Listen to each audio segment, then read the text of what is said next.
Plus, we have been inundated with messages of love for the legendary DJ Steve Wright, and tonight we'll be paying a special tribute to him. Yes, we'll be finding out what he meant to you, and we'll be joined by his friend and radio colleague Gary Davies, who'll be sharing his memories of the broadcasting icon. But now, after we all heard the shocking news yesterday that Steve Wright, the legendary radio broadcaster, had died at the age of 69, we had an outpouring, didn't we, of love for him? Yes, and having been on air for over 40 years, he was a constant companion for millions and millions of loyal listeners. And earlier today, we went to the area where he grew up to find out what he meant to you. Good afternoon. How are you? This is Steve Wright inside your radio set. I was absolutely devastated to hear that Steve had passed away. It's quite sad, isn't it? Because, you know, he's part of me growing up, really. I used to listen to him back in the day in Radio 1. He was a legend when I was a kid doing my O-levels. We grew up listening to Steve. Yeah. My mum always had him on in the car. Steve Wright in the afternoon. All right, now just after 2 o'clock now. Today, have we got a lot of stuff for you? And what I quite liked was the banter, really, between, was it the posse, I think they called themselves. Hang on, let me get these afternoon boys in because we will be talking about Coronation Street today. So warm and friendly. Yeah, he felt like someone you'd know, basically. Yeah, you felt like you were just sound. sat in the front room having a chat with him. He was just quite funny and a bit chatty and, you know, made you feel like you were one of his mates. It was sort of more than just a DJ that was there about the music. He used to bring in other subjects, different people. Look, he's back. It's 82-year-old Barry from Watford, self-proclaimed lifestyle guru and motivational speaker who's been 82 for all of this time. Oh, a long, long time. A round of applause for you. I think Steve Wright's legacy is bringing pop to the people. Good morning, this is Radio 2, this is Love Songs. The thing we loved about Sunday Love Songs was his connection and the human element, and you kind of listened and it felt like there was a genuine connection with the people. What are your romantic memories from a particular year? Nearly missed your own wedding? Quirky place for your first date?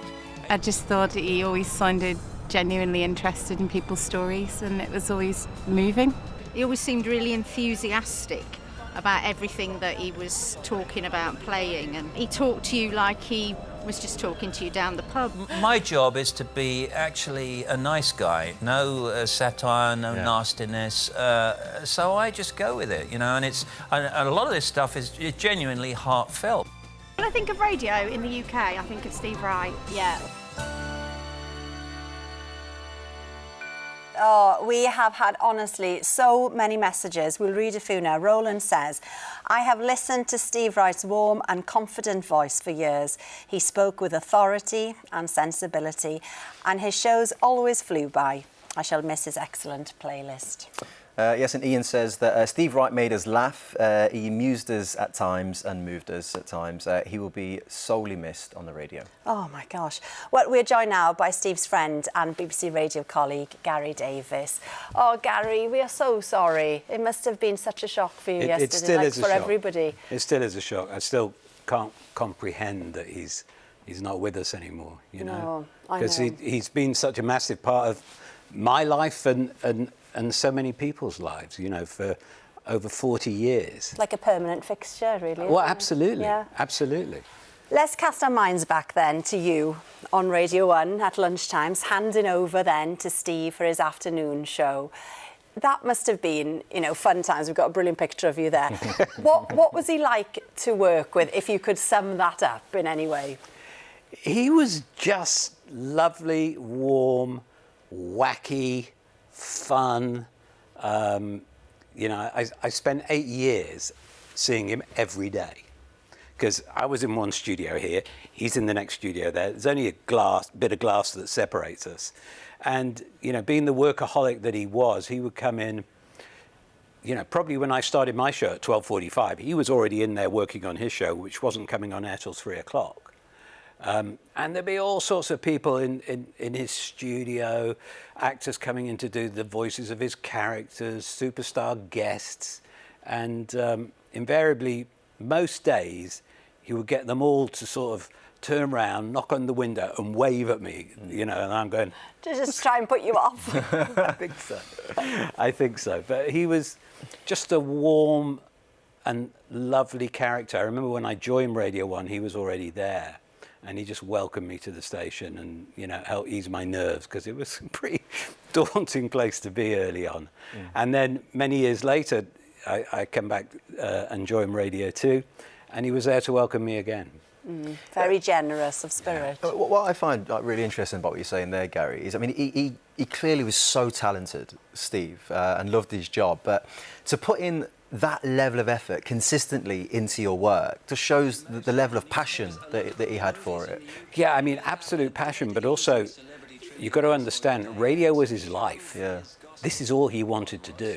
He wasn't interested in showbiz parties and red carpets and stuff like that.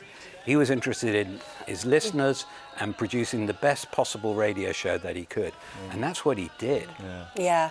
And that's the thing people have said over and over in the last 24 hours. And it really makes you think about the way you approach your job. Not you, Gary, but me, I mean, you know, because he gave 100% every day. I know he makes me think that, you know, I need to get in 3 hours before my show and work on it. Steve says, when I was studying at uni in 1976, he was on Radio Piccadilly. I was really lonely as I just moved away from home, but listening to him made me feel less lonely. I'm 67 and was a lifelong listener.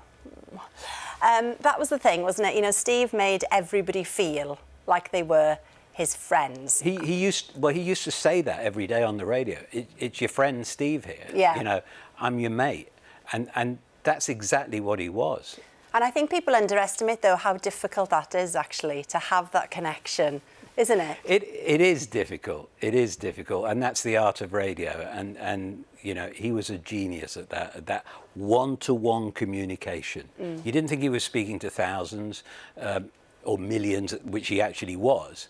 He was just speaking to you. He was there for you, you know. And if you're having a rubbish day, his job was to make you forget that and just lift you up. And that's what he did.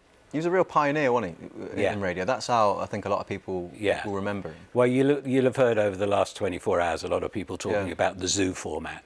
You know, instead of the traditional DJ, which is one-to-one with the listener, Steve was... he had a whole posse in his studio, you know, and he basically pioneered that zoo format in the UK. And you listen to other radio shows now, in fact, probably most breakfast shows across the UK. Yeah. They've all got the zoo format. That's what they all And that came started. from Steve. Amazing. Oh. Thank you so much, Gary. Well, you can listen to Gary's Sounds of the 80s show with a tribute to Steve on Saturday at 8 o'clock on BBC Radio 2. And then Lisa Tarbuck will present Sunday Love Songs this Sunday morning, 9 till 11. Gosh, that will be difficult. Lisa will pay tribute to Steve, playing classic love songs and dedications from his listeners. Well, that's all we've got time for tonight. Thanks to our guest, Rebecca Florence, and to Matt for tonight's Watchdog. I'll be back tomorrow with Lauren. I won't be back tomorrow. And joined by Alicia Dixon, Martin Compson and Phil McHugh. Have a great evening. Good night. Bye-bye. Bye.